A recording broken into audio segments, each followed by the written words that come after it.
Hey everyone, thanks for joining us on Spirit Talk. I'm Siobhan. I'm Sabrina, I'm a medium, astrologer, and filmmaker. and I'm a psychic medium mystic. So, both of us talk to the dead, and we thought we would share with you how we communicate with the dead. And we're going to talk a lot about the Aquarian age because everybody is so curious about the Aquarian age. We're going to talk about spirits, how we communicate with spirits. So, Sabrina, how do you feel like spirit communicates with you? Spirit communicates with me in a bunch of different ways. Like both of us, we've had spirits talk to us since we were kids. I know you have. You have, right? Yeah. Yes. I literally get downloaded information. It's in a lot of different ways. Like I get downloaded information, which is like energy, and energy has its own way of communicating with you. That way, I literally can hear voices sometimes. I can see them. I feel what they want to say. It kind of all in different ways. What about you? Well, I think what you just said, all in different ways, is a perfect way to describe it because each spirit is different, just like each human is different. Every single situation is a little different than the other. However, you can sort of find these different categories, meaning I'll have, my spirit guides that work with me to help communicate with the dead, but they also protect me from darker energies and frequencies. So they are always with me. And then I have my mom will show up, my Nana, my grandpa, mostly my mom though. And my mom and my stepmom come to me often and they act as guides. And so they're a guide section. And then depending on the day, I might have a random spirit through my house that needs help crossing over. If I'm with a friend who's had a passing of a loved one, sometimes their loved one might come through while we're having lunch or something. Spirits are everywhere. They're everywhere. And I think one thing that we can agree on is that both of us attract ghosts everywhere we go. Right now, as you know, I'm living in a haunted house, and people ask me all the time, how can you live in a haunted house? And it's like, well, I'm a ghost magnet. It doesn't matter if I move out of this house, I'm going to attract the spirits in the neighborhood. So may as well stay and deal with all that's going on here. I've been seeing ghosts since I was little. I would see them at my aunt's friend's house. I would see this little girl all the time. My aunt would say, "Yep, there's nothing there." And I'm like, "No, man, she's standing right fucking there." It's crazy. In Pasadena, when I lived in Burbank, there was a ghost living in my house. When I moved to Pasadena, I would have, in the middle of the night, I would have ghosts that would come and raid my refrigerator. Like they would literally stick their heads in my refrigerator and I would hear them in my room going, "You need to go to the market." So like, yeah, I think like we're totally ghost magnets. No matter where we are, there's going to be spirits. I've always had them around me, and it's been kind of a fascinating journey. And looking back, my grandfather owned a mortuary when I was born, and my mother put the makeup on the dead people, and she played the organ for, the services. They were there when I was born, and I kind of came into the dead, and I've always been around it. My first experience, I think I was in diapers. I've always had a sense of presence around. I could feel it. And, throughout my life, sometimes it would get stronger where, I feel it, but then I'd hear it. I'd hear footsteps in my room every night as a kid, and almost every night. And I remember telling my mom about it, and she'd be like, "Oh, it's the dog." And I'd say, "Well, the dog's sleeping outside. That's not a good answer." And it wasn't the dog. So I'd see stuff flying across the room, doors open and slam shut, TVs go on, lights go crazy. So that's just been a normal life, and it's happened in every home I've ever lived in. And I love that. I don't know that I would do as well on this planet had I not had so much connection to spirit, because it's a pretty heavy place here. And I think it could be really tricky to not have faith that there's some really good out there. And I think always being able to connect to spirit has reminded me that there is something else. There is life after death. What we do here matters. And also, we're never really alone. I mean, technically, we can feel that we're really, really alone, but we're really not. I mean, if you really pay attention, spirit is always talking to you. Your guides always want to talk with you. It's just about us really opening up. I mean, even as a psychic and a medium, there are times when I'm not paying attention. Like, I'll be like, yeah, whatever, or I'll be like, uh-huh. And then in the end, I'm like, God damn it, shit, I should have listened. I have those moments. I'm sure you've had those moments. And, but as long as, you're aware of spirit around you, it just makes life a little bit easier. It really does. It helps, gives you strength, gives you answers when you need them. So we're also going to talk about how you can also open yourself up, throughout the podcast, to be more in tune with your spirit guides or be more present when your relatives are in the room. I always think spirits want to be recognized, like they don't like being ignored. I mean, that's been my experience.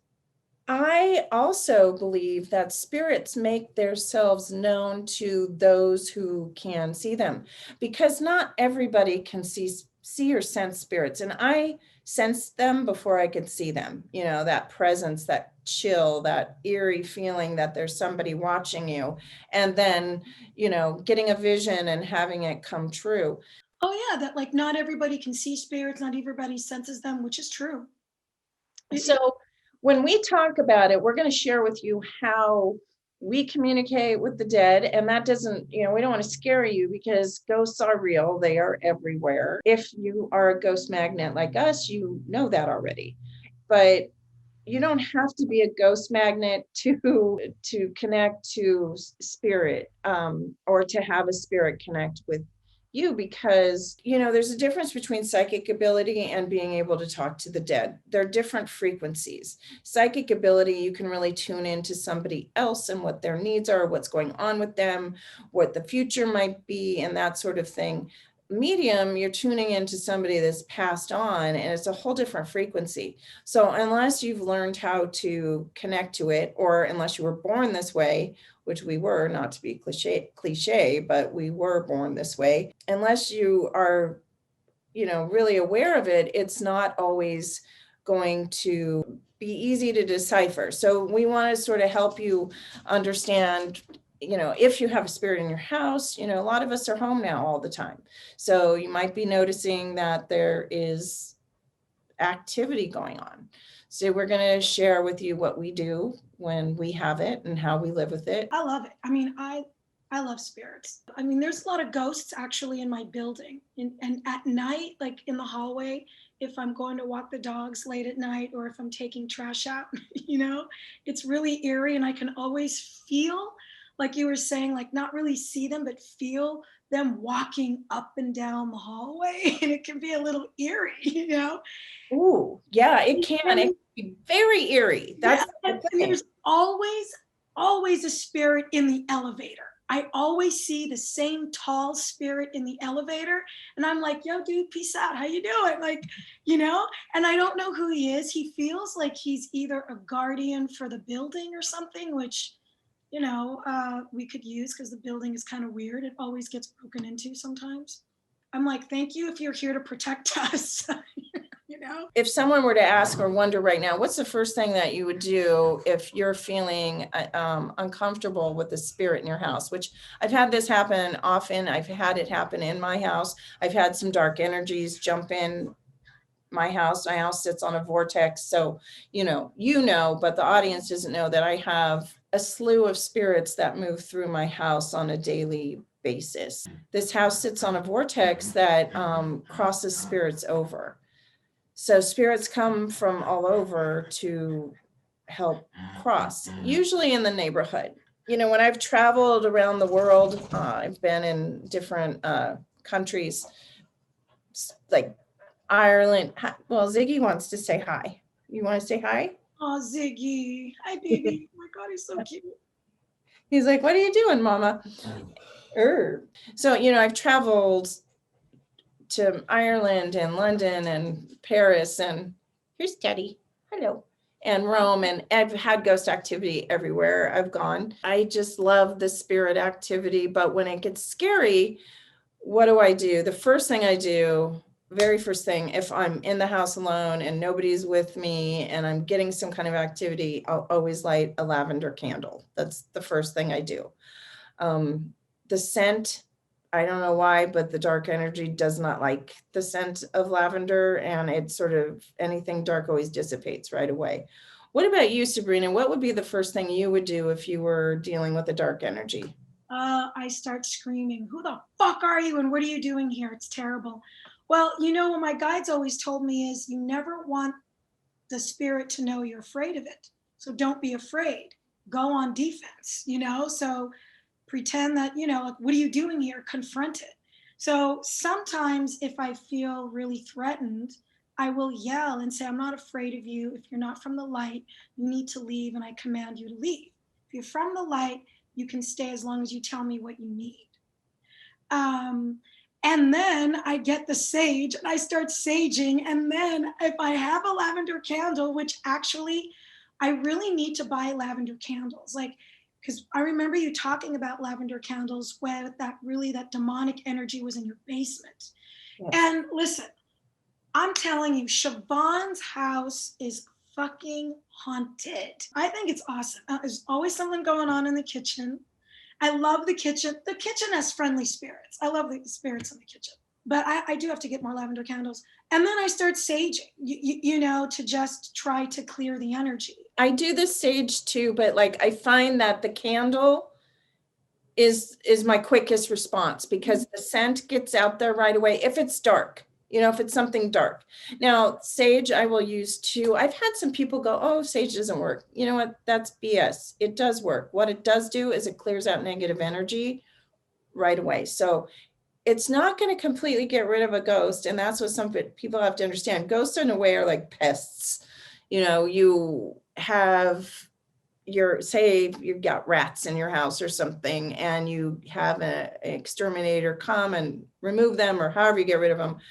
But if you don't keep up the cleansing of the house, the rats are going to come back. It's kind of the same thing with ghosts. If you can get a ghost out of your house or cleanse it out, you have to keep that house cleansed constantly, really. And for me in my house, it gets a little expensive. My house is not small, and I have 24 hours of paranormal activity. There's always something going on here. Middle of the night, daytime. Oh, will you share that story about when you spent the night here? What happened? I've been telling my clients about this. It's just like amazing. So I've spent the night. Well, I've been in two of the rooms, the Sapphire and the Emerald Suite. The Emerald Suite, right? That's the one I stayed in where there was all that activity. Yes. Okay. The first night I stayed there, I have trouble sleeping. So I had a feeling I was going to get really sound sleep at your house. So I'm like, oh, I'm just totally sound asleep. And all of a sudden I hear this woman's voice, and I'm thinking it's you. And I wake up, nobody's there. And I'm like, okay, it's a spirit. And I'm like, man, let me sleep. So then the next time I take a shower, out of the shower, get dressed, I'm on the loo, taking a pee. There's this towel rack. I'm just like, why does everything happen when you're peeing? You know, it's like you get like your epiphanies when you're peeing. It's the most bizarre thing. And so there's this towel rack. I'm telling you, it's far away from me. There's no towel on it. It literally starts to fucking move. Oh, and I'm like, oh my God, stay calm. I'm like, fuck, where's my camera? Where's my phone? It is moving. And I'm thinking, oh, do we have an earthquake? I'm screaming, Siobhan. And Spirit's like, no, she can't hear you. Right? And I'm like, fuck me. It was right. It was something out of a horror story. And the night before, we were watching this scary movie. It's your favorite movie, Haunted Hill House? No. The Legend of Hill House. It's my favorite, like, old school haunted house movie. It's really classic, and it should be remade. That's all I got to say about that. I want to finish watching it because we didn't get to watch the whole thing. But I swear to God, Siobhan, it felt like something out of there. And then So I get up and then I confront it, like my spirit guide said, and I got mad. I was like, listen, if you're here to fuck with me or my friend, I'm gonna beat you up. I was just like, and my guides in the background are like, what are you talking about? What are you gonna do to this spirit? I'm like, I don't know. But it ended up being like the spirit started laughing, like it was a joke. So I was like, oh, okay. And then I think last week I had some footsteps happen upstairs. I was alone. And then I went up the stairs where I heard the footsteps. And then I heard a man's voice say something. I don't know exactly what he said, but I get activity every day. It's fascinating. And I feel like what's going on here is a phenomenon that I can't explain. We have these lights that feels like they're sending us messages, but it's kind of a two-way street. We have these lights downstairs that go crazy at times and act like, if you've seen Stranger Things or Close Encounters, it's very bizarre what's going on in my house. It's a phenomenon I can't explain.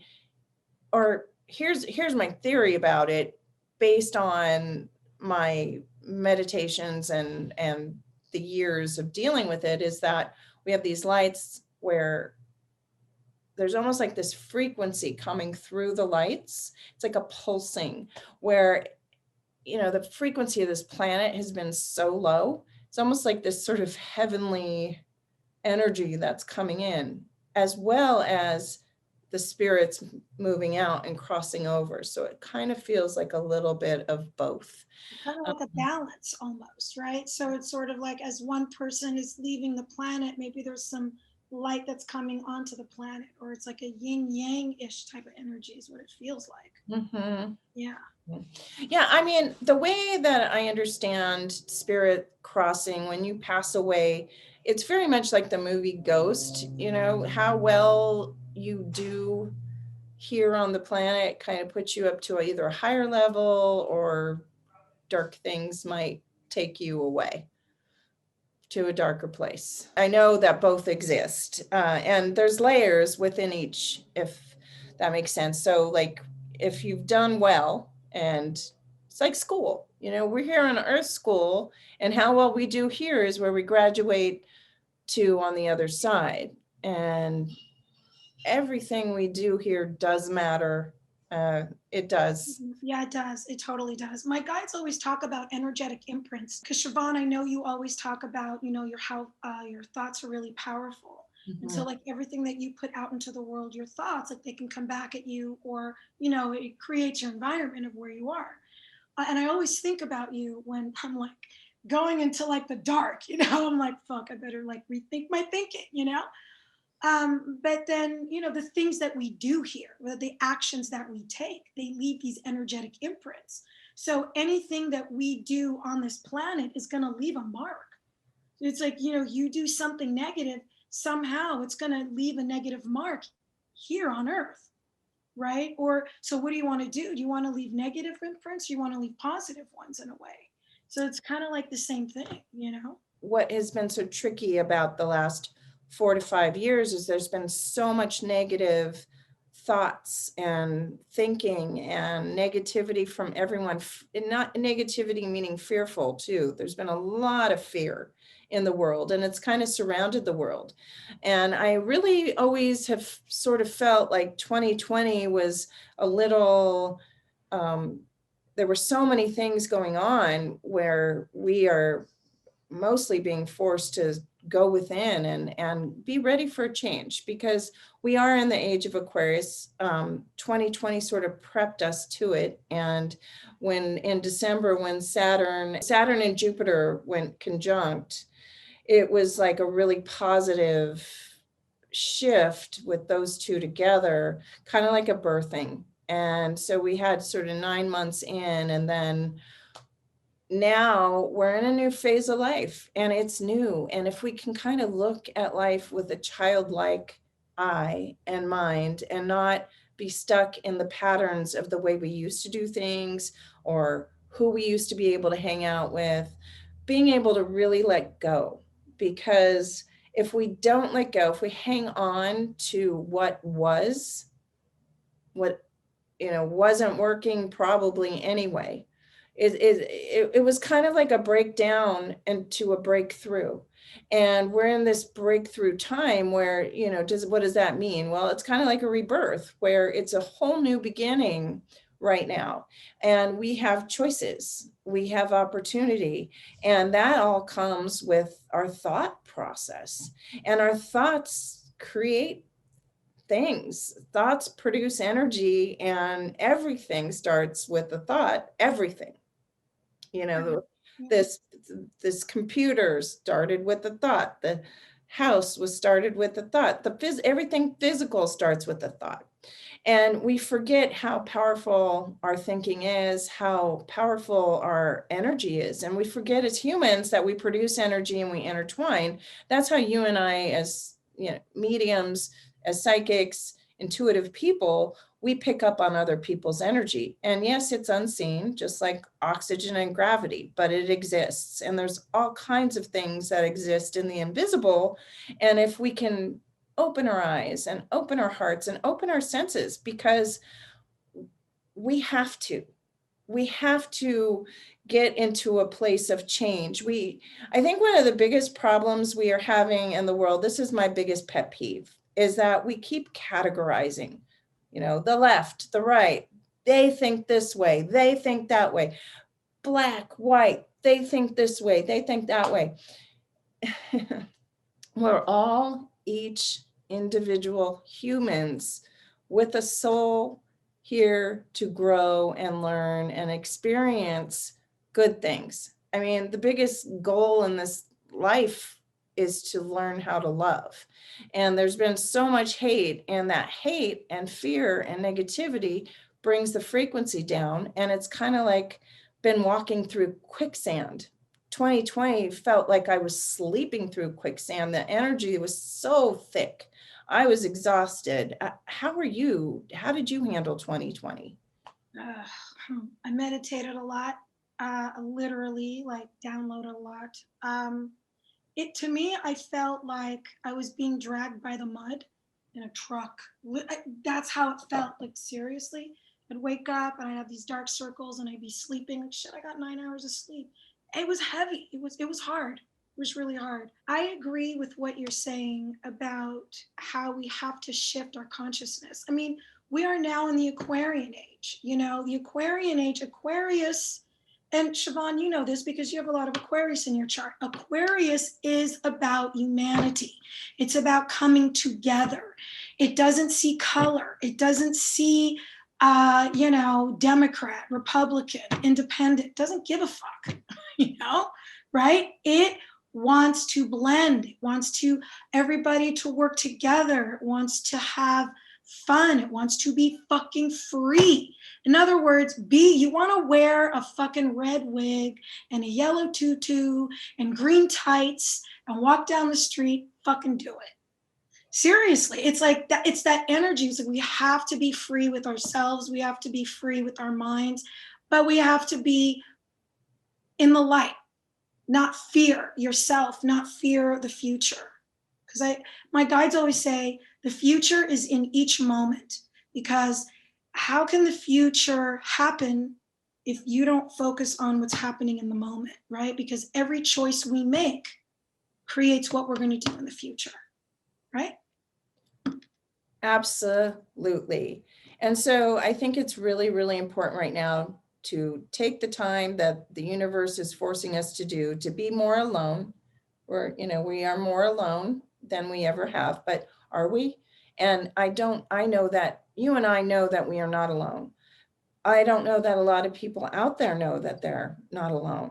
And the way to find that out really is through meditation and connection and, a lot of practice. I took me a while to really understand how to connect to spirit, even though I'd always been doing it. It's kind of like if you were born and you could play the piano, and then now you have to learn how to read notes. Connecting the two together can kind of take a minute to blend, So one of the other things too, we're going to talk about is my sister-in-law, Missy Avila, her case. I've in the filmmaking area, I've been making the documentary about her for almost 7 years, and this year things are moving forward, and we'll discuss that. But also, Missy has visited you Yeah, several times. So in another episode, we're going to have you channel and connect with her. yeah, I can't wait. Oh yeah, so Missy is my sister-in-law. She was murdered in 1985, and I happened to be in the mix of the murder in the family. I lived right down the street. I was very close to my mother-in-law at the time. This was before she was my mother-in-law. But anyway, Missy was the first spirit that I knew that had died, that started coming to me and telling me things that, like who the killer was, which was always my first thought, and who she told me was who it ended up being. That's So that's fascinating, man. That she like literally went, "That's my murderer." I mean, that's phenomenal.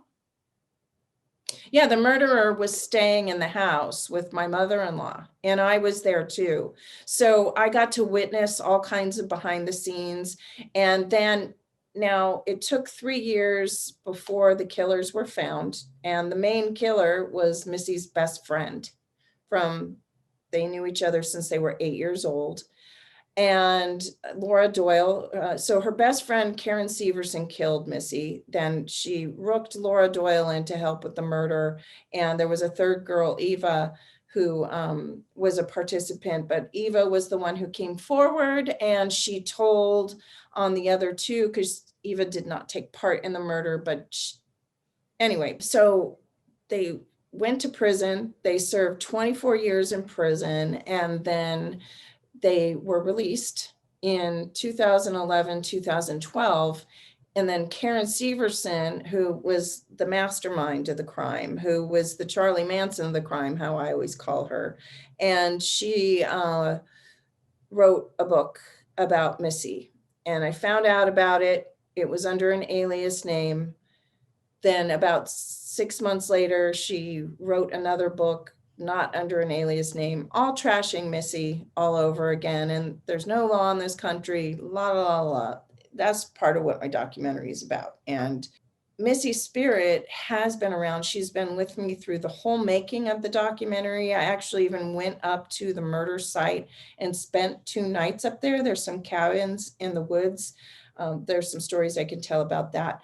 But yeah, we have lots of stories to tell, lots to talk about, and we're going to share some secrets with you on how to connect to spirit and how to trust your gut instead of trusting what somebody looks like or what they believe in. Trusting your gut and basing your decision on who you keep in your life by your instinct, not by what somebody's telling you. Exactly. Because as my guides always say, life is an illusion. You got to always look past the illusion, you know. Well, I think we're good. And, we can change the world one thought at a time. We really can. I do believe that, and I agree with you. We can. So think this week about your thoughts. What are you putting out there into the world? If you have bad thoughts, and you're human, we're all human. We're gonna think shitty thoughts. Replace that one negative thought with 3 positives, right? I mean, If you're like, I'm so unhappy, and you don't even feel happy, just say, I'm happy, I'm happy, I'm happy. Just say it or think it, and it'll start to shift. Just try it. It does work if you stick with it. and ask yourself what will make you happy. Realistically, of course. you know. Right. So think good thoughts, because thoughts become things.